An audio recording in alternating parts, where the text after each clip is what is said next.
thing that we had never even thought about, because who plans for a placental abruption? I think probably nobody. And that was Theo. So that's the longer than I expected short version of both of those stories.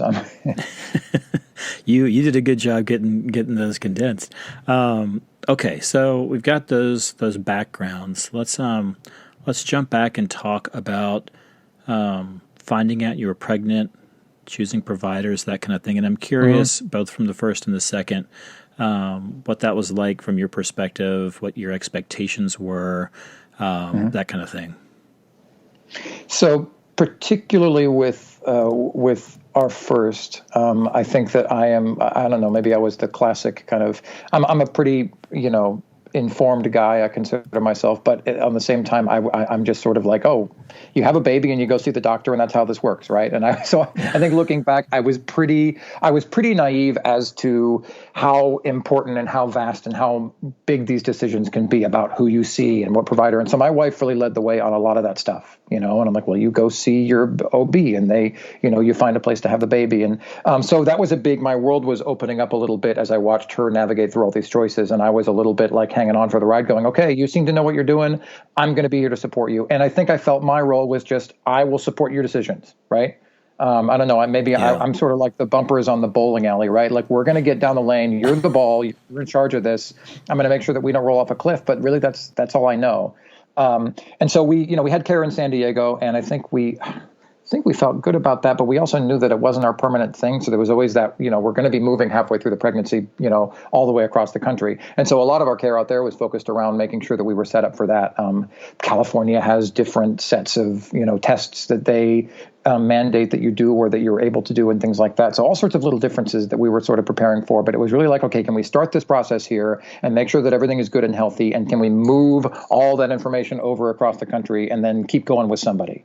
And again, we were thinking we were going to be setting that up in New York, and we were researching where can we give birth in New York, because the kind of experience that we wanted, which hopefully if my wife had a choice, we would have had a doula or a midwife and, done it very that way, but that just didn't seem possible in New York, given our financial situation, given our insurance. So, okay, we're going to be giving birth in a New York hospital. We have some friends who had some pretty scary stories about that, and that was okay. That's not going to be the experience that we want, and it's not available to us. And then we end up settling close to my wife's parents in Virginia, and we have this pretty nice hospital close by that seemed to have a really good track record. All their ratings are really good. All of the this is a successful sort of labor and delivery hospital, where things like we'd be able to birth in a tub and that sort of stuff. And so that was really promising. And we meet the team of doctors there. And the way that is set up is that there's a whole team, and you don't really get to choose your provider. You're with the team, and you get to meet everybody as you go through. And so it was interesting to watch my wife not deciding, but just sort of feeling, there were doctors that she really connected to, and then there were doctors that she connected to not at all. And that gave some consternation. But we took the hospital birth class, I think, which I mentioned, which in retrospect was great, but it was super bare bones. It kind of felt like, I look back on it a little bit like it was a middle school health class. And we're just, you know what I mean? And we're just kind of learning how to, learning what the processes are called. And here's what, here's what this has looked like. And here's what your body's going to do. And here's what, and here's how to not kill your baby when, you're done. And I'm like, okay, great.